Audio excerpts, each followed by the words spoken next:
When it comes to policy decisions about a new asset class and a new industry, this is something that we should be discussing and debating in the highest level. And I'm not sure that that's happening in this country.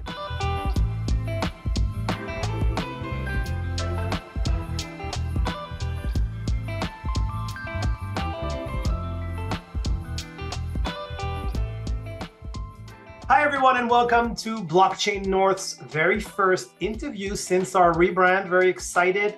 Today, I'm speaking with Alex Tapscott, entrepreneur, investor, advisor, lecturer, co-founder of the Blockchain Research Institute, and co-author of Blockchain Revolution, which I have right here, and we'll probably be talking about it a bit during the interview. Before we begin, if you enjoyed this interview, please give us a like. If you haven't already, subscribe to the channel, much appreciated. And make sure you stay till the end because I will be asking Alex for some of his predictions for 2023 and beyond. Alex Tapscott, welcome. Well, I'm delighted to be here. Thanks for having me. And welcome back to Canada, by the way. As you said, you just came back from Dubai, so hopefully you're awake, but you look awake, so that's good news. So I mean, it's hard not to start an interview about blockchain and the crypto space without talking about the turmoil of 2022 between Three Arrows and Celsius and Terra Luna and FTX and a few smaller, let's say, situations. A very simple question: is blockchain still a promising value proposition? Yeah, absolutely. I think that the value proposition for blockchain, if anything, was highlighted during the crises of 2022. I think people associate the failure of certain businesses that were in this industry with the underlying technology, and nothing could be further from the truth. In fact, what we saw with a lot of those businesses were companies, often located offshore, with shoddy internal controls, who took on excessive risk and ended up going bankrupt. And in the case of FTX, in addition to that, may have also been engaging in fraudulent activity, using customer deposits to subsidize payouts to other customers or other creditors, and in the process, effectively blowing up. So the underlying technology of blockchains, which underpin the digital assets of Web3, assets like Bitcoin and Ethereum and NFTs and stablecoins and so forth, performed admirably during the crisis. Doesn't mean that there weren't examples of crypto native projects that also had troubles. We know about Terra Luna, but again, that was a problem with the design of the stablecoin, not with the underlying technology itself. And I think that unfortunately, the crisis has smeared some new mud on the windshield and obscured the view of what the future holds. And I think with any new industry, there are going to be many startups that fail. Many will end up as footnotes to the transformation. There are also going to be examples of bad behavior. But just because companies fail even for malfeasance doesn't mean that the underlying industry or technology is not useful. Corporations continued to function after the collapse of the South Sea bubble. Oil and gas continued to be important after the collapse of Enron. Accounting continued to be important after Anderson Accounting collapsed. And blockchain and Web3 will continue to be foundational even after the failures of FTX and these other companies. So I feel it's probably helpful for those who are watching us right now who aren't really familiar with blockchain. And given your background, you've pretty much written the book, founded the Institute. Could you give us your definition of blockchain? And I want to ask you to give us two versions if I can. Could you give us like a 20, 30 seconds, really, really simple sort of for a 12-year-old definition?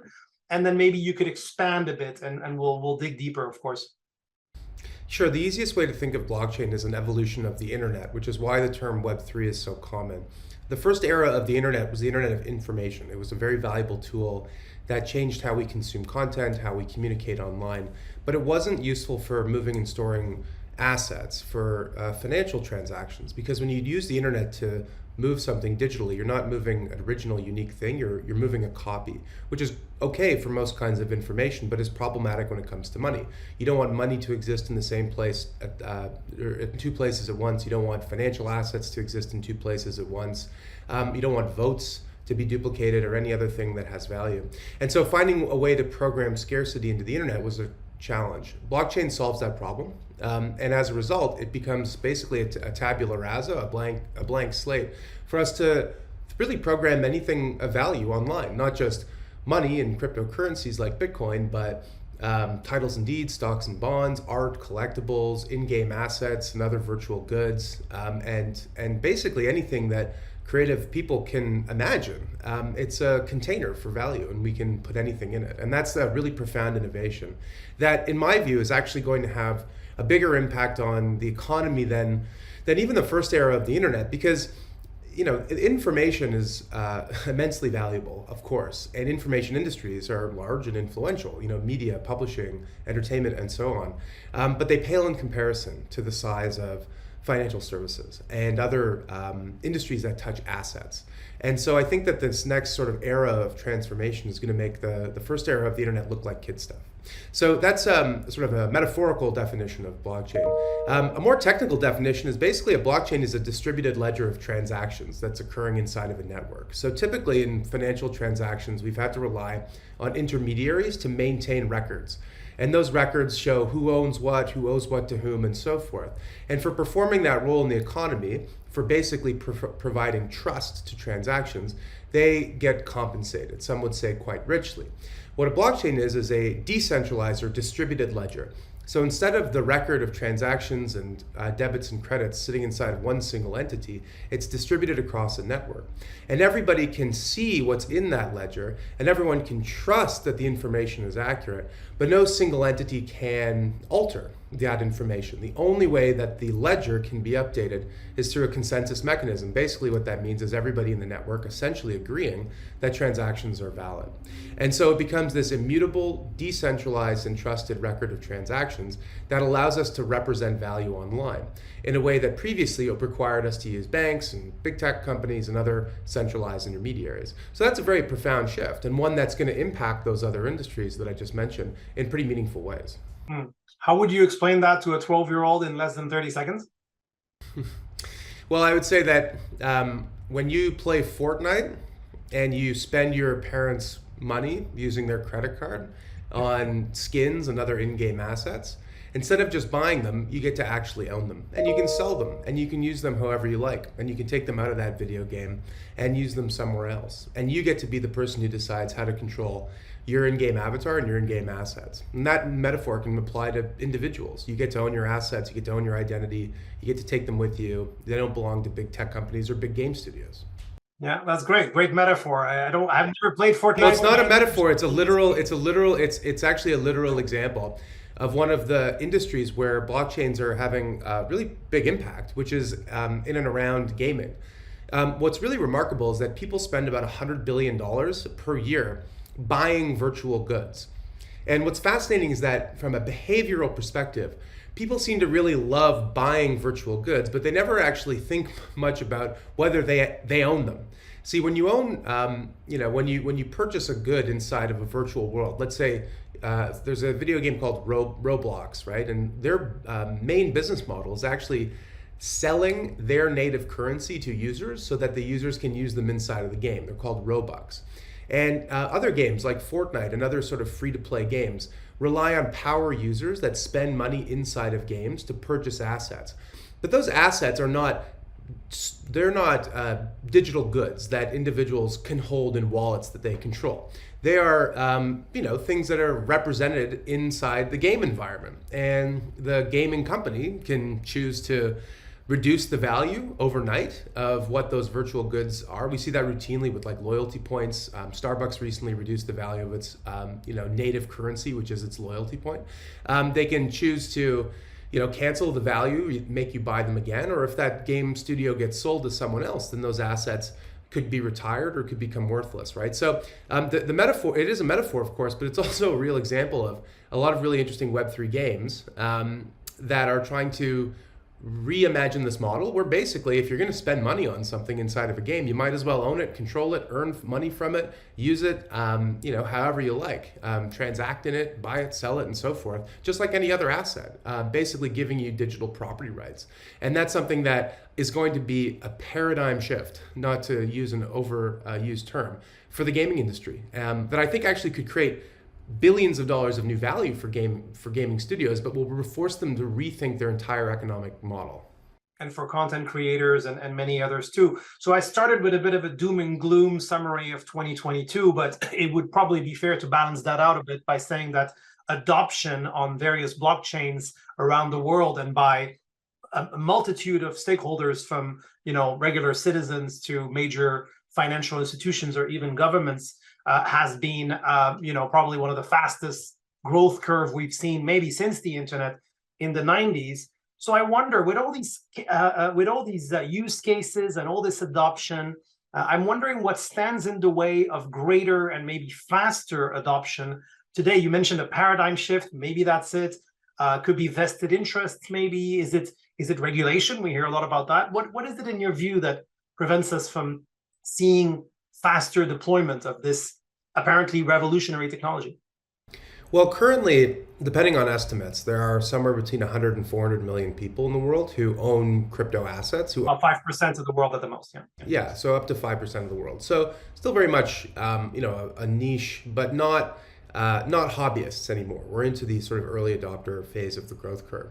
And what's unique about it, unlike previous eras of internet adoption or smartphone adoption, for example, is that it's coming often from the developing world first, because in many respects, Web3 tools create new ways to move and store money, like with stablecoins, new ways to earn income, with DAOs and Web3 games. And those are things that are frankly more appealing to people who are underbanked or underemployed in places like, say, the Philippines or Thailand or Venezuela, which actually have some of the highest rates of adoption. But you're right that I don't think we haven't had our ChatGPT moment, right, for Web3. ChatGPT, the AI chatbot from OpenAI, launched, and within I think 6 or 8 weeks had 200 million daily active or daily monthly users or something like that. I was probably one of the first people that was using it, but it quickly became mainstream where you couldn't get away from the water cooler at work without hearing about ChatGPT. I don't think we've quite gotten there with Web3, and I think there's a lot that you can learn actually from the ChatGPT example, which is that the language model that is on the back end of ChatGPT is immensely complex, but the application is pretty rudimentary and simple and sleek and easy to use.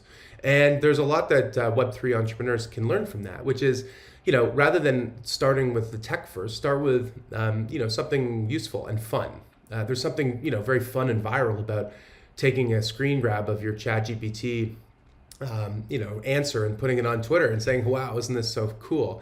And we're going to see, I think, more of that out of the Web3 space. And I think gaming is going to be one area that can act as sort of the vanguard in this respect. I would say that within Web3, within blockchain, there's more mainstream developers in the gaming space than there would be in any other area of Web3. And so that's something that I'll be keeping a lookout for. So that's one thing, which is, usability and functionality. The other is the underlying tech itself. Blockchains, by their nature, are slower than centralized systems. And there's a really very simple reason for that. If one single computer has to update the ledger inside of a bank, it can do that 1 billion times a second, right? There's really no limit to how many computations it can do. But if you need every single computer in a network to replicate the same process over and over again in order to establish trust, then it's going to slow things down. But that's a temporary state of affairs. And the reason for that is that there are various scaling solutions within blockchain that are making that processing time much, much faster. And there are different kinds of specialized blockchains that are tackling this issue head on. So I think that's an issue that we'll overcome as well. Regulation, I think in the internet era was a tailwind, whereas in Web3 it remains a headwind. I think that in the case of information industries, internet startups were given sort of carte blanche to basically do what they wanted.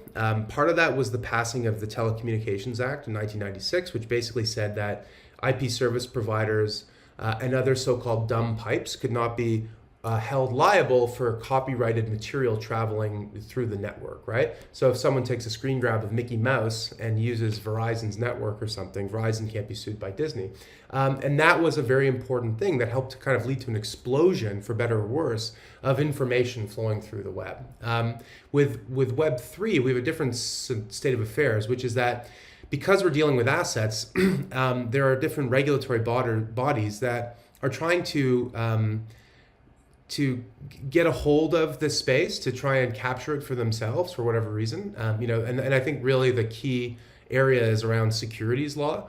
So, security, I don't want to get too deep down the rabbit hole, but stocks and bonds and other sort of financial assets, you make an investment with the expectation of making a profit from the work of others, typically like a management team or a group of promoters or something. Like that's generally the definition of a security. And a lot of people think of digital assets as frankly having nothing to do with that. But certain regulatory agencies would like to say that all tokens are securities. If that happens, it would be a massive sort of thing that would slow down the industry's growth and probably push it to jurisdictions that are more open-minded about that. And so I think that the regulatory headwinds today are quite acute. And I'm not sure that they're getting any better. And then, you made a point about vested interests. If something's truly disruptive, then it actually doesn't matter whether or not, like leaders of the industries of today feel lukewarm or trying to stop it because the technology can overwhelm it.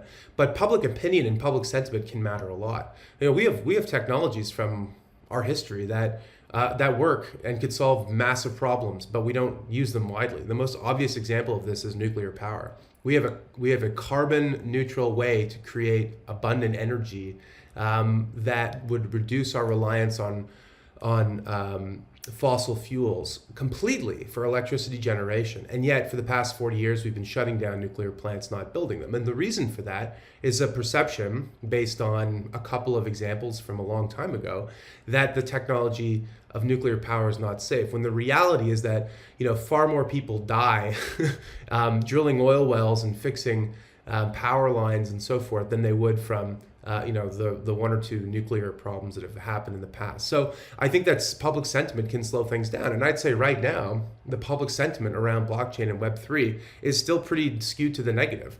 And so it's incumbent on leaders in the industry to continue to advocate for why this technology is important, why people should care, and why it's a good thing for humanity. And if not a good thing, why it's not a bad thing. This is a general purpose technology. It's something that can be used for good and bad, but net, that's something that we should continue to support because it could lead to, economic dynamism, job creation, and so forth. Perfect segue. I was going to ask you about Canada's place in the global and obviously borderless blockchain ecosystem. Obviously, Ethereum was created here. Everyone knows that. CryptoKitties, Dapper Labs, the first Bitcoin ATM, first crypto ETF, Bitcoin created in Vancouver. And of course, the Blockchain Research Institute, the preeminent international think tank. Well, it's very kind of you to throw that in with the rest of those incredible innovations. A little bit of flattery is always good in an interview, isn't it? Yeah. Are we still leaders is my question. And if so, how or in which areas is Canada still a leader in blockchain? I don't think it's a leader in any area. I think that it was for a period of time, not because of Canada, but because of the people who were here and what they were doing. And I think the biggest one by far was Ethereum. The Ethereum founders were a diverse group of people from around the world, but many of the leaders and the main leader, Vitalik, is a Canadian. The Ethereum Foundation felt that it needed to move to Switzerland because they felt that the rules were clearer for how they could set up and the way they wanted to set up. And so what happened is we basically, for I think a lack of clarity rather than sort of an active disinterest, pushed Ethereum offshore, and with it billions of dollars of value creation. I often pose this question to people, business leaders in Canada, what's the most valuable commercial organization that's ever come out of Canada? And they say, I don't know, RIM, Nortel, Shopify, RBC. It's like, no, Ethereum today, even with the market where it is, has a market capitalization that's 1.5 times as big as RBC and 3 or 4 times as big as Shopify, depending on the day. And in my view, has created is the most successful sort of technology export ever from this country.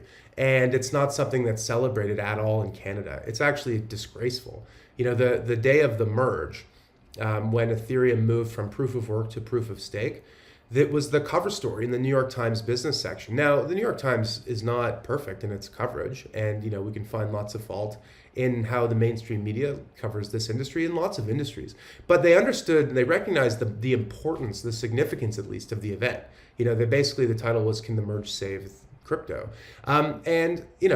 Regardless of how you think of the framing, they understood the significance. In Canada, the birthplace of Ethereum, the story on Ethereum in the Globe and Mail, Canada's leading newspaper, was like a page 8 story below the fold about how a bunch of tech startups are hoping that they can pitch a greener image for Web3 to investors. That was it. It was honestly pathetic. And I'm not sure that even any other news outlets covered it at all. So credit to the Globe and Mail for at least having some article on the subject. Yeah. But what are we doing here? We're dropping billions of dollars to subsidize uncompetitive industries. And I think that probably there's a reason for that, for Canada to continue to have a manufacturing sector and to make cars and so forth. I don't dispute the need for that. But why aren't we focusing our investment on an area where Canada has punched way above its weight class? I just came back from the Gulf region. I was in Dubai, but the neighbor Abu Dhabi just announced a $2 billion initiative to fund Web3 startups, basically, in the country to attract capital and entrepreneurs. And countries like that need to do that because, there are a lot of people in Canada and Europe who maybe don't want to go to live in Dubai necessarily, but the draw of an open government, a forward-thinking government, investment opportunities and so forth may be enough to draw them in. The difference is lots of people want to live in Toronto from all over the world. It's one of the most desirable places in the world to live. It's ranked as one of the top most livable cities in the world. And yes, we have our problems, but you look at the rankings: Calgary, Toronto, Vancouver, Montreal. Typically, those first 3 are in the top 7, and the 4 are in the top 20. So people want to live here.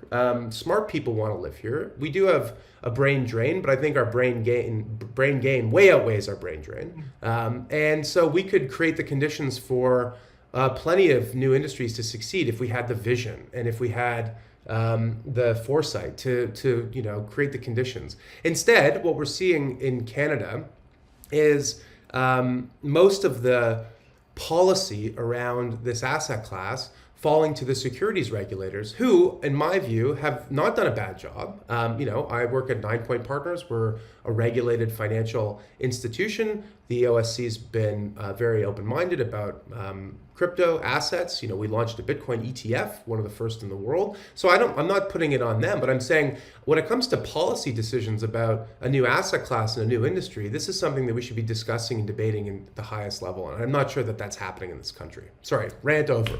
No. You actually answered a few of my next questions. Can you give us 5 or 6 minutes more? Of course, yeah. Okay, good. Just want to be mindful of your time. Here's a perhaps somewhat random question. How do you describe the relationship between crypto and blockchain? To some, I would say crypto has been an entry point or maybe even a magnet for people who otherwise wouldn't be interested in such a platform technology. It's the word that was coming to mind as you were talking earlier. To others, crypto might be blockchain's greatest enemy. On which camp do you stand? Well, I think that it's a semantic argument. Blockchain is the underlying technology that makes crypto assets possible. The word crypto, unfortunately, has got a bad rap. But basically, it's the idea that we can use cryptographic proofs to create digital scarcity in assets, meaning we can create digital assets the way that we can create digital information with the web. So I think that from a technology and business perspective, there actually isn't that big of a gulf. But from a perception perspective, it's viewed as, I really love the underlying blockchain, but I'm not so crazy about crypto. Typically, when people say that, what they mean is, I'm not convinced on the investment case for Bitcoin. And that's fair. It's my view that as more of the economic activity in the world moves online and many people are sort of underserved and governments are not necessarily acting as good stewards of their currencies, that there's a need for a digital store of value that can be used as a way to move money around the world, peer to peer. I think there's a real use for that. And I think that thing, whatever it is probably going to be very valuable and probably more valuable than the 400 billion market cap that it has today. But not everybody agrees with that. People might say, you're obviously not a maxi. Well, I'm not a maxi, but I believe in the value case for Bitcoin is what I'm saying. Yeah. I believe in Bitcoin, but I'm saying not everybody agrees with that. And I actually think that's okay. Like you don't have to be like into Bitcoin to be into what I would describe as sort of Web3. I think it's probably anybody who is into Web3 understands the innate usefulness of Bitcoin, but they can find an entry point in lots of other areas. In the research that I'm doing for a new project, I spoke to a bunch of people who come from the gaming industry, just to go back to that topic. And they love the idea of, oh my God, we can create, in-game assets and virtual art and other forms of goods that have cultural cachet and can also have economic value because we can use blockchain to create scarcity in digital goods. That's so cool. Do I believe that government fiat currencies are attacks on humanity and that governments are all evil? Not necessarily. I'm interested in video games. I don't really care about all that stuff, and that's okay. Like as an industry grows, the tent is going to get bigger. And as the tent gets bigger, there are going to be people who, not everyone's of like a like mind about the exact usefulness of the technology. Another interesting area is what I would describe as like Web 2.5. I think that a lot of stable coins are not fully crypto native assets, right? I mean, Circle's USDC, for example, is backed by treasury bonds, by US dollar denominated assets held in a New York bank, regulated by the Federal Reserve. And, Circle can decide if it wants to blacklist addresses. Does that make USDC evil or not, pure? I don't think so. I think it's an amazingly useful thing. It's widely held by people and widely used in this industry. It's the key sort of payment rail in all of Web3. So, there's going to be trade-offs that we're going to have to make. And I think that really the issue, if there is one, is to just try and not to say blockchain good, crypto bad, but to say, whether you agree with the value proposition of Bitcoin, you can still see the value proposition of the underlying technology, but it probably helps to see both. Great answer, Alex. I have two more questions, if that's okay. I started with doom, so I'm going to bring us back to a bit of doom. I mean, it's clear and obvious to say that the world is facing many crises, from climate change and inflation to wealth disparities and even wars. Is there anything in blockchain in particular that gives you hope for the future? Oh, tons. I think that if technology really flattens the world, meaning, it brings people together, makes it easier to connect into, global markets. You scared me when you said flattens the world. No, I'm not a flat earther. Flattens the world in a metaphorical sense, meaning puts everyone on a more level playing field. Then I think that Web3 is going to be a steamroller. I think that globalization up until now has been about offshoring and outsourcing and, basically labor arbitrage, where it's cheaper to do things in one place than another place, so we'll put our factory there and we'll make more money doing it that way. And what I think that Web3 and blockchain does is it empowers people with like economic tools to connect into the digital economy in ways that weren't possible. It gives them a way to move value, to store value, and to earn value peer to peer or peer to DAO or peer to company on a global playing field, which really didn't exist before. If you're an entrepreneur or you're a laborer in a local market in the South and Southeast Asia, you're sort of playing by the local rules, whatever the price. The bid and ask is for your price of labor or the cost of capital or whatever. You're confined to a local market. And with Web3, you're not. You're connected into a global marketplace. And to me, that's what's really exciting. So I think that it's going to be a massive shot of adrenaline into into the globalization of labor and talent, and I think that is going to, and broadly speaking, help to spread prosperity more evenly in the world. Nicely put. And finally, I promised it to our audience. You did a recent video with some predictions for 2023 and beyond. The way I would frame it is, what are the maybe 2 or 3 predictions that you're the most confident about, whether it be for 2023 or for the next few years, let's say? Well, I don't know that I have any price predictions or anything like that, but I do think that what we're going to see in 2023 is a slowdown in some areas, but in other areas, a massive acceleration. So one area of acceleration, I think, is going to be in stablecoin transactions and in total stablecoin value overall. So notwithstanding the collapse of Terra Luna, which is really different from most stablecoin architectures, the overall market capitalization of stablecoins is near an all-time high. And I think you're going to continue to see that increase into the end of the year as the idea of being able to move and store value in dollars and euros just it's such a strong use case that I think it's going to gain tons of traction. I think we're going to see the first blockbuster Web3 game. Most of the Web3 games, video games that have come out, have been really focused on tokenomics, like earning tokens, trying to capture as much value as you can versus like gameplay. And I think that that's an unsustainable model. And so I think that gameplay forward Web3 games, really that put gameplay first and tokens sort of as a secondary component of the experience, are going to see a ton of traction. There are a lot of big studios within Web3 and even outside of it that have been working on stuff that should come out this year. So I'm really excited about that. I think we are going to see some kind of policy move on in the United States around this asset class and around this technology, which has the potential to be bad if it's framed the wrong way, but also has the potential to be good. Right now, the only real way that policy is being created is, regulation by enforcement, where basically, a few regulators that are empowered with their limited, remit are using it to create policy around a new technology and asset class, which is a terrible strategy. And I think that we need something new. And I think that the rubber might hit the road on that as well. And then I think, again, to my earlier point about sort of flattening the world, the first era of the internet was basically dominated by the United States. I've said this before, but in 1993, most of the world's PCs, most of the world's internet connections, the whole venture capital industry, and many of the largest technology companies in the world were based in the US. To say nothing of the federal government, which had basically bankrolled all of the internet's development in the early decades and put it into put it out to the private sector for commercial use.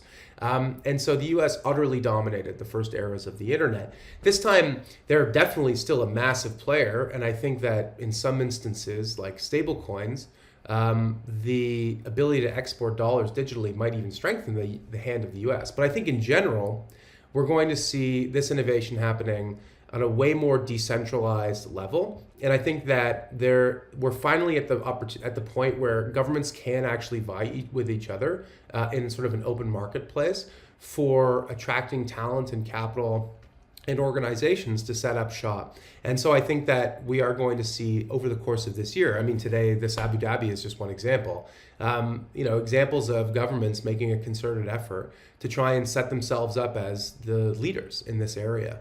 And, oftentimes it's going to be smaller countries that maybe lack a technology sector that are trying to bootstrap one or to subsidize one with government dollars. And that's something that, leaders in places like the US, but especially places like Canada, it's like a middle power, really need to pay attention to, because it's our opportunity to lose. We've already lost so much ground already from the launch of Ethereum till today. If we want to be an also-ran in this technology, we just keep up the status quo. If we want to be a player, then we have to get serious about it. Well, thank you, Alex. I mean, considering the jet lag, you certainly didn't lack energy, and you were very sharp. I want to remind our viewers that Blockchain Revolution, this is the latest edition that I bought a few months ago, is out. I was amazed to see that it sold 500,000 copies. I mean, who sells 500,000 copies of any book these days? So that's very impressive. Anything you want to share with our audience in terms of your work and where maybe people can find you, or anything that's coming up with you on your agenda? Sure. Well, I would encourage everyone to follow me on Twitter at Alex Tapscott, and then also go to digital.ninepoint.com, NINEPOINT.com, and sign up for our weekly newsletter. I write a weekly essay. We've got a terrific section of quantitative analysis, news and and analysis on what's happening in the world. It's a terrific resource. It's been getting better every single week and month that we've been at it. We've got a team now working on it. So I'd strongly encourage you to check out that newsletter as well. Awesome. We'll put the handle on screen. We'll put those links in the description. Thanks, Alex. Again, it was a real pleasure. I could have asked you many more questions. Hopefully we'll do this again. And just letting you know, we want to inform, educate, inspire Canadian and others about the blockchain revolution, stealing your expression there. But we also want to give Canada a voice internationally. So we've heard everything you said. We will also relay that massively. And, we look forward to speaking with you again soon. Thank you. Take care, Alex. Bye now.